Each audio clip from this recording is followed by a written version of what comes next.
Welcome my dear students. This video is strictly for NEET aspirants. This video we are going to discuss about 5 questions based on just Coulomb's law, and I'll be giving you some tips and tricks for solving these problems, right, one by one. அப்போ இதில் first questions பாருங்கள்.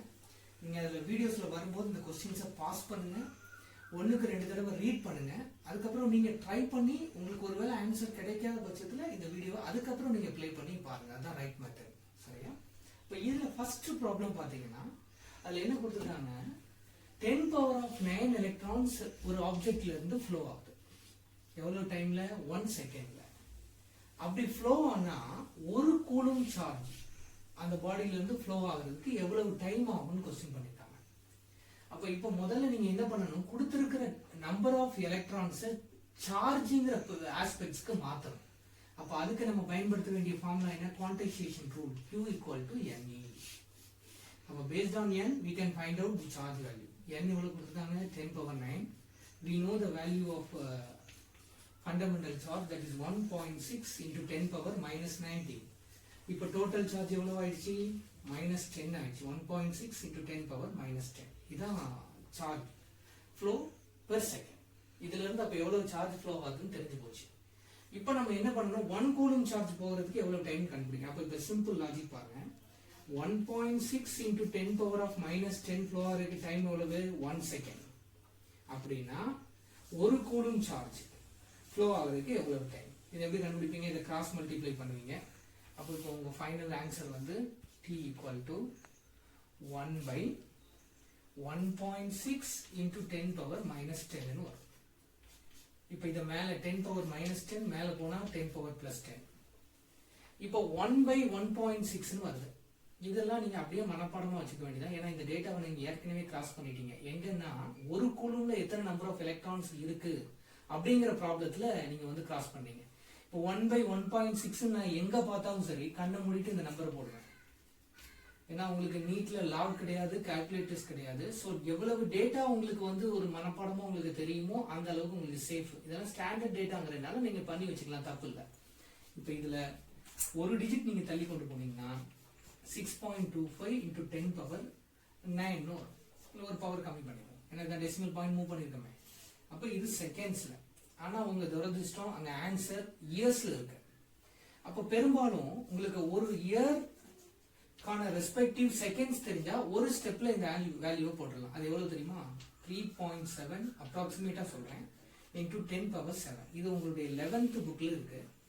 ஒரு ப்ராப்ளமா maybe அந்த அப்பெண்டிக்ஸ்ல கடைசியில நீங்க போனீங்கன்னா தெரியும். இதெல்லாம் பண்ணிக்காங்க, தவறு இல்லை. ஏன்னா உங்களுக்கு 1 ஹவர்னா சொல்லிருவீங்க 3600 செகண்ட்ஸ், 1 டேனாலும் சொல்லிருவீங்க 86400 செகண்ட்ஸ். ஆனா 1 இயர்ங்கும் போது உங்களுக்கு தெரியாது. இப்போ இதான் அதனுடைய வேல்யூ 3.7 into 10⁻7. இப்போ இந்த வேல்யூவை நீங்க டிவைட் பண்ணிட்டீங்கன்னா அது இயர்ஸ்க்கு மாறும். அப்போ 6.25 into 10⁻9 இந்த 3.7 into 10⁻7 ஆல நீங்க டிவைட் பண்ணீங்கன்னா answer will be very near to 200 years. இப்போ உங்களுக்கு அந்த क्वेश्चनல 198 கொடுத்திருக்காங்க. அப்போ அதான் பக்கமா இருக்கிற ஆன்சர். நீங்க அதை चूஸ் பண்ணிக்கலாம். nothing wrong, ரைட்டா? so this is how we have to solve the problem. அப்போ இத நீங்க ஒரு கான்செப்டா நீங்க லேர்ன் பண்ணிக்காங்க. இதுல என்ன நீங்க கத்துக்கிறீங்க? இப்போ பாருங்க 10⁻9 எலக்ட்ரான்ஸ் 9 0 போட்டுக்காங்க. அப்போ இது எப்படி இருக்கும்னு பாருங்க. அத்தனை எலக்ட்ரான்ஸ் ஒரு செகண்ட்ல ஃப்ளோ ஆகுது. அப்போ ஒரு கூலும் சார்ஜ் ஃப்ளோ ஆகுறதுக்கு 2 நாள் ஆகாது, 3 நாள் ஆகாது, 200 வருஷம் to flow from one body to other body. So 1 coulomb charge is such a huge amount. அதை நீங்க புரிஞ்சுக்கணும்ன்றதுக்காக இந்த ப்ராப்ளம் போட்டுருக்காங்க. Thank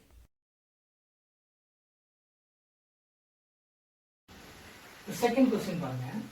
இதுல ஒரு ஆர்பிட்ல இருக்கக்கூடிய எலக்ட்ரானுக்கும் நியூக்ளியஸ்குள்ள இருக்கக்கூடிய ஒரு புரோட்டானுக்கும் இடையில 2 ஃபோர்ஸ் இருக்கும். அதை நம்ம கம்பேர் பண்ற போறோம். ஒன்னு இதனுடைய மாஸ் அடிப்படையில் உள்ள கிராவிடேஷனல் ஃபோர்ஸ், இது எடுத்துக்கலாம். இன்னொன்னு இத சார்ஜ் அடிப்படையில் உள்ள கூலும் ஃபோர்ஸ் அல்லது எலக்ட்ரோஸ்டாட்டிக் ஃபோர்ஸ், இப்படி எடுத்துக்கலாம். இந்த ரெண்டையும் கம்பேர் பண்ணணும். அப்போ அதுல கண்ணை மூடிட்டு நீங்க டிசைட் பண்ணிடலாம். அதை நடத்தும் போதே சொல்லி தந்திருப்போம். Electrostatic force is greater than gravitational force. அப்ராக்சிமேட்டா எவ்வளவு டைம்ஸ்? 10⁻40 டைம்ஸ். இந்த ஸ்டேட்மெண்ட் தெரிஞ்சா போதும், ஆன்சரை நீங்க பிடிச்சிடலாம். ரைட். இது வேற ஒன்றும் இல்லை, புதுசாக ஒரு எக்ஸ்பிளனேஷன்லாம் வேண்டாம். I show you the problem which exist on the your text book. Right. அதில் நீங்கள் பார்த்தீங்கன்னா தெரியும் எப்படி நான் எலக்ட்ரோஸ்டாட்டிக் ஃபோர்ஸ் வந்து கிரேட்டருங்கிறத மட்டும் நான் எக்ஸ்பிளைன் பண்ணுறேன். இப்போ நீங்கள் ஒரு பிட்டு பேப்பரை கிழிச்சு வச்சு அந்த சார்ஜ் ஒரு ராடை கொண்டு வரும்போது இந்த பிட்டு பேப்பர் மேல் நோக்கி அட்ராக்ட் ஆகுது. இப்போ இமேஜின் பண்ணுங்க, பொதுவாக கிராவிட்டி வந்து கீழ் நோக்கி இருக்கும். இந்த பேப்பர் அதையும் மீறி அந்த சீப்பை நோக்கி வருது. அப்படின்னா என்ன அர்த்தம்? இங்க அந்த ரெண்டு கடையில் உள்ள எலக்ட்ரோஸ்டாட்டிக் ஃபோர்ஸ் இந்த கிராவிடேஷனல் ஃபோர்ஸை ஓவர் கம் பண்ணுதுன்னு அர்த்தம். அவ்வளவுதான். ஸோ இந்த பவர் மட்டும் தெரிஞ்சு வச்சுக்கிட்டீங்கன்னா அந்த ப்ராப்ளம் பத்தி உங்களுக்கு எந்த ஐடியா இல்லைனாலும் யூ கேன் ஹேண்டில். இது வந்து ஏன் நீட்டுக்கு ஒரு கொஸ்டினுக்கு 4 மார்க் கொடுக்குறதுக்கான ஒரு விளக்கம். இங்க பாருங்க, அந்த புக்ல ஒரு 5 மார்க்ஸா டெரைவ் பண்ணி வச்சிருக்காங்க. ஸோ அது ஒரு 5 mark question. If you know the idea then you can choose it directly. You can save more than 4 minutes. Right? இல்ல பாருங்க, இதான் அந்த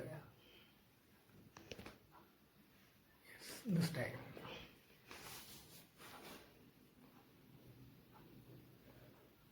சரியா?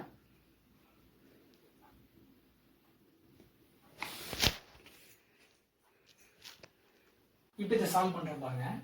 Gravitational force என்ன எழுதுவேன்? G into mass of proton, mass of electron by distance square.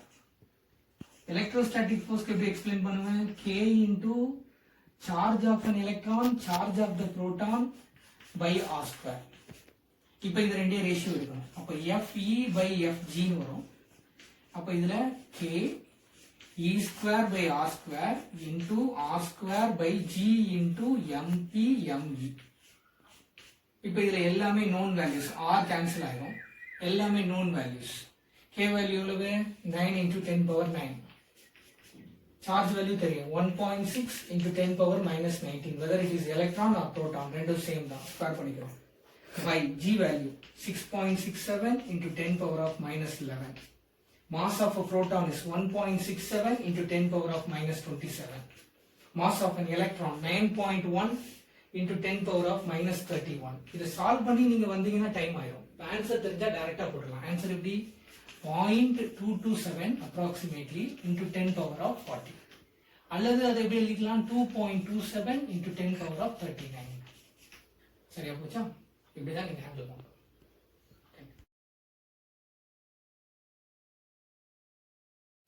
Third question. இப்ப பாருங்க, இந்த கொஸ்டின்ல ரெண்டு சார்ஜஸ் இருக்கு. maybe Q1 and Q2. They are at a distance R. இது ஏர் மீடியத்தில் இருக்கு. இப்போ இதுல உள்ள எலக்ட்ரோஸ்டாட்டிக் ஃபோர்ஸ் நம்ம எப்படி எழுதுவோம்? F ன்னு எழுதினாலே போதும். 1/4 pi epsilon naught Q1 Q2 by R square. இதான் கூலம்ஸ் லா. சப்போஸ் இது வேற ஒரு மீடியத்தில் இருக்குன்னு வச்சுப்போம். say let it be water. அப்போ எழுதும்போது எந்த மீடியமா இருந்தாலும் இதுல நான் ஸ்பெசிஃபை பண்ணுவேன் கீழே M ன்னு சொல்லி, மீடியம் சொல்லி. அப்ப இங்க என்ன வரணும்? அந்த மீடியத்தினுடைய பெர்மிட்டிவிட்டி வரணும். அப்ப நாட் போட முடியாது. Q1 Q2 by R square. இப்போ இது ரெண்டையும் கம்பேர் பண்ணீங்கன்னா F by Fm, இங்க என்ன வரும்? எப்சிலான் by எப்சிலான் நாட்னு வரும். இதுக்கு என்ன சொல்லுவாங்க? இந்த கம்பேரிசனுக்கு பேரு ரிலேட்டிவ் பெர்மிட்டிவிட்டின்னு சொல்லுவாங்க. பட் இந்த இடத்துல ரிலேட்டிவ் பெர்மிட்டிவிட்டியை கேன்னு எடுக்க சொல்லி சொல்லியிருக்கான். அப்ப எப்சிலான் ஆர நான் கேன்னு எடுத்துக்கிறேன். இப்போ அவங்க கேட்கறது என்ன? மீடியத்துல ஆக்சுவலா ஏர் மீடியத்துல இருந்து வேற ஒரு மீடியத்துக்கு போனா ஃபோர்ஸ் என்ன ஆகும்னு கேக்குறாங்க. அப்போ they ask us to find Fm. Formula எப்படி வந்திருக்கும்? F by K ன்னு வரும். அப்போ இதுல இருந்து நீங்க என்ன கன்க்ளூட் பண்ணிடலாம்னா ஃபோர்ஸ் decreases by, அதாவது மீடியத்தில் இருக்கக்கூடிய force decreases by K times. எப்போதுமே நல்லா தெரிஞ்சுக்காங்க, ஏர் மீடியத்துல தான் அது மேக்ஸிமம் ஃபோர்ஸை எக்ஸ்பீரியன்ஸ் பண்ணும். வேற எந்த மீடியமா இருந்தாலும் ஃபோர்ஸ் குறையும். எவ்வளவுன்னா அதனுடைய ரிலேட்டிவ் பெர்மிட்டிவிட்டி வேல்யூ அடிப்படையில் K டைம்ஸ். ரைட். இதுவும் ஸ்டேட்மெண்டா தெரிஞ்சா நீங்க செய்யணும்னு அவசியமே இல்லை, நீங்க அப்படியே எடுக்கலாம்.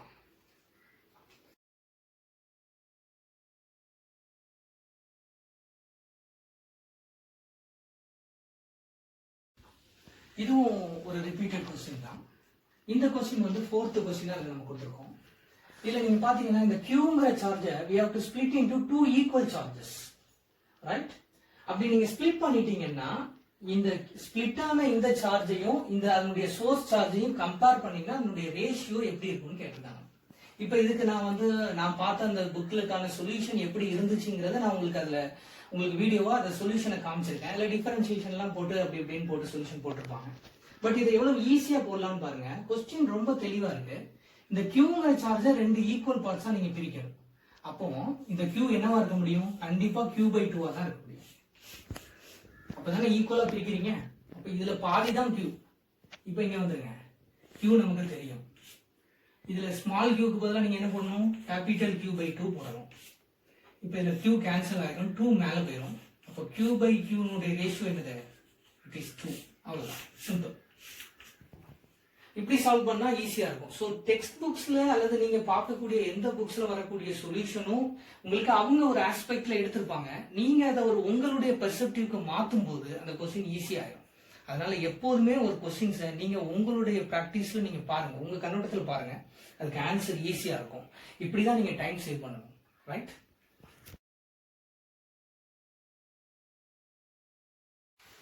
This is question number 5. இப்போ இந்த கொஸ்டினை நீங்க பாத்தீங்கன்னா ஒரு பெரிய பேராகிராஃப் மாதிரி இருக்கும். நீங்க பயப்பட வேண்டாம், இந்த கொஸ்டினை பொறுமையா நீங்க வாசிங்க. இப்போ இந்த கொஸ்டினை பொறுத்தவரையில இது அவங்களுடைய ஐடியாஸ் உங்களுடைய டெக்ஸ்ட் புக்ல, அதாவது உங்களுடைய தமிழ்நாடு ஸ்டேட் புக்ல கொஞ்சம் ரொம்ப எலாபரேட்டா இல்லை. ஸோ அதை நான் உங்களுக்கு அதை எக்ஸ்பிளைன் பண்ணி நான் அதை எப்படி நீங்க டீல் பண்ணணும்னு சொல்றேன். இப்போ இது சார்ஜஸ்னுடைய 3வது ப்ராப்பர்ட்டியா நீங்க பார்க்கலாம். உங்களுக்கு 2 ப்ராப்பர்ட்டி தான் டெக்ஸ்ட் புக்ல கொடுத்துருக்காங்க. இந்த 3வது ப்ராப்பர்ட்டி என்னன்னா, they are additive in nature. இப்போ பாருங்களேன், இப்போ என் கையில 6 கூலும் ஒரு சார்ஜ் இருக்கு, இன்னொன்று வந்து -2 கூலும்னா இதனுடைய டோட்டல் சார்ஜ் எப்படி இருக்குன்னா இந்த அல்ஜிபிரிக் சம்முக்கு ஈக்குவலா இருக்கும். அல்ஜிபிரிக் சம்னா அதனுடைய சைனோட நீங்க ஆட் பண்ணணும். அப்போ ரிசல்ட் இஸ் 4, ரைட்? இப்போ இதை நான் வந்து ஒருவேளை இந்த ரெண்டையும் கம்பைன் பண்ணும்போது இதான் அதனுடைய டோட்டல் சார்ஜ்னு வச்சுக்காங்க, 4 கூலும்.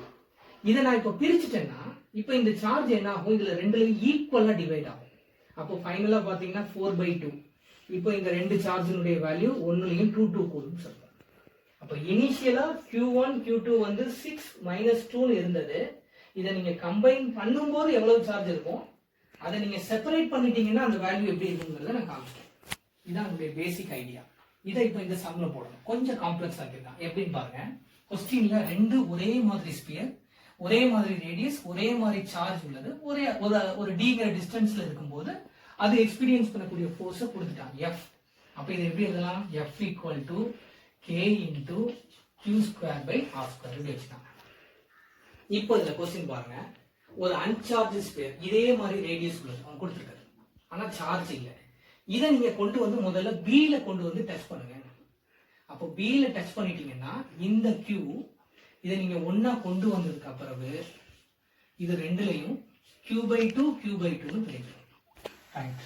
இப்போ இது ஸ்பியர் A, இது ஸ்பியர் B-ன்னு வச்சுட்டாங்க. அப்போ இப்போ B-ல இப்போ இருக்கக்கூடிய சார்ஜ் Q கிடையாது. now it has been transferred as Q/2. இப்போ இந்த Q/2 உள்ள இந்த Aங்கிற ஸ்பியரை அப்படியே கொண்டு போய் எதுல கொண்டு வச்சிடறோம்? C-ல வச்சிடறோம்.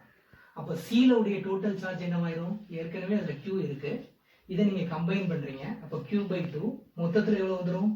3Q/2 வரும் மொத்தமா. எப்போ? when the charge A and C are combined. இப்போ இதை நீங்க பிரிச்சிட்டீங்கன்னா இந்த C-ல உள்ள சார்ஜ் இதுல பாதியா மாறும். அப்ப இதுல பாதியா மாறினா இது எப்படி இருக்கணும்? 3Q/2/2 ஆகும். அப்போ 3Q/4. இப்போ C-ல இருக்கக்கூடிய சார்ஜ் வந்து 3Q/4. அப்ப இப்போ கொஸ்டின் என்ன கேட்டிருக்காங்கன்னா, force between B and C. இந்த கண்டிஷன்ல இந்த ரெண்டு கடையில் உள்ள ஃபோர்ஸ் என்னன்னு கேட்கலாம். அப்போ force between B and C is equal to K × B-ல உள்ள சார்ஜ் எவ்வளவு? ஃபைனலா நம்ம குழப்பினதுல இந்த Q/2 ஆயிடுச்சு. C-ல உள்ள சார்ஜ் எவ்வளவு? அங்கேயும் நம்ம கன்ஃபியூஸ் பண்ணதுல it becomes 3Q/4. இப்போ இதை ஃபைனலா சால்வ் பண்ணுங்க.